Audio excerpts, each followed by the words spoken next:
So mindfulness means I'm paying attention on purpose. I am intentionally living in this present moment. Believe it or not, it's a skill to have something terrible go on at home and to go to work and not talk about that terrible thing to all of your coworkers. Okay? People that, again, have to be continually validated, again, emotionally tend to suck, again, all of the energy from the room. And there's many, many ways to actually help shield yourself so that you don't take on that energy. But believe it or not, it's an actual skill to press your lips together and not share with everyone in, again, your vicinity. Tolerance means in this particular moment, I'm unable to fix a particular problem. It means I'm going to have to tolerate it. It means I'm going to have to live with it in this moment. And what do I do to act opposite as I'm tolerating something uncomfortable? Again, one of the skills is to be able to act opposite in any particular situation. I don't know, I've been in, had a checker at Walmart check me out incredibly slowly. And it's a question of standing there, breathing in, breathing out, pressing my lips together, and deciding in this moment that I'm going to tolerate this particular thing. I'm not going to bark at her. I'm not going to huff myself around. I'm not going to roll my eyes. I'm not going to do any of that. I'm just going to breathe in and breathe out and stay in that present moment. As I stay in that present moment, and I choose not to do any of those things, what I'm doing is I'm choosing my thinking, and at the same time I'm choosing my emotion. And I can be impatient, I can feel that impatience rise up, and I can release it and let it go. Your emotions, believe it or not, only last 8 minutes. Scientific fact. Well, what happens if I'm sad all day? Or what happens if my dog dies and I cry all day?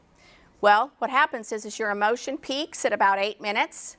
That's about the time, if you're crying, that you get the hiffles, right? That stuff that happens, okay? And then it feels better. And what we do, if we're not, again, coached or trained or given skills, is we grab a hold on that emotion again because we feel sad. We feel sad for what's happened. And we will then, again, experience that emotion again. And then it will peak where you get the hiffles again, okay? And then it will begin to reduce again. And instead of having somebody say, hey, you know what, this is a tragedy. I understand that this is a really big loss. But, you know, let's you and I go for a walk. Let's you and I go to the park. Let's you and I go to the movies. Those are all acts. Those are all activities that, again, turn my thinking.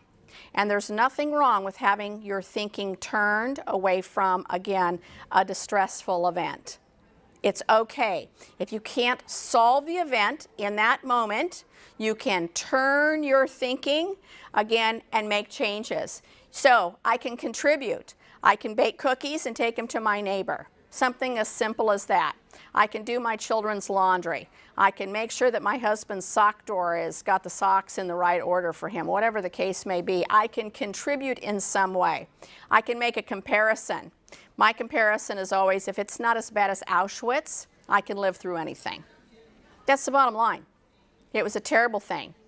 So again, I can look at those types of comparisons and then I can begin counting my blessings. It doesn't matter what situation I'm in. If I'm alive and I'm breathing and I'm doing relatively okay and I've got clothes and I've got some kind of food and a little bit of shelter, I'm really doing quite well. In fact, I'm doing better than about 80% of the rest of the people on the planet. So I need to, again, continually attempt to feel blessed, if nothing else.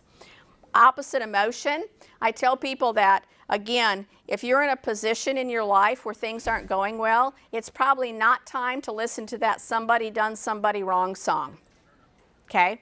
This is not where you listen to the country western music where she takes a Louisville Slugger to both headlights, slash a hole in all 4 tires and carves her name into his leather seats. Don't do that. Okay. Believe it? Yeah, yeah.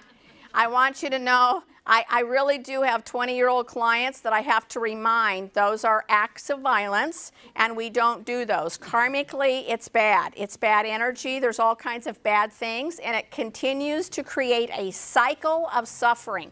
People that live in drama one dramatic event after another. Whether, again, they don't pay their rent, they don't take care of their kids, they don't go to work on time, they, again, have a problem with their job, they have a problem with, again, their spouses, the people that they work with. Their entire life is in chaos and in drama. I guarantee you they do not have a skill set to fix that. So again, this is part of that skill set.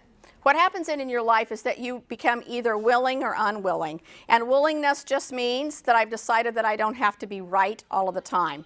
I don't have to be righteous all of the time. I'm willing to do what's just needed in the moment. Now, I can change my mind 10 minutes later if it doesn't work, but in the moment, I'm just going to participate in life and be willing. As I do this, I have to remember that, again, hungry, angry, lonely, tired.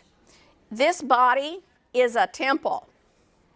Every single major religion teaches that. If you're not fixing the temple on a regular basis, if you're not honoring this temple, if you think that eating ding-dongs and ho-hos in the morning for breakfast and chugging it with chocolate milk is going to help your brain think better, I guarantee you it won't.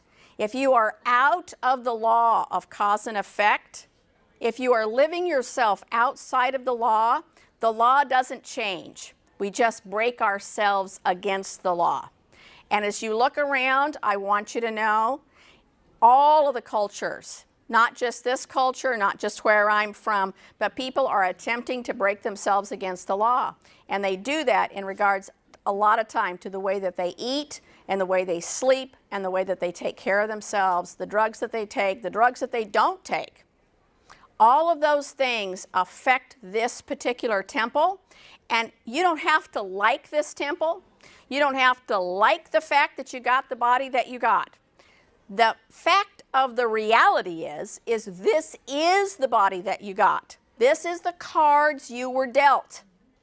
And if you're dealt the cards that you've got, you can throw them down and walk off, or you can just play the hand that you've got.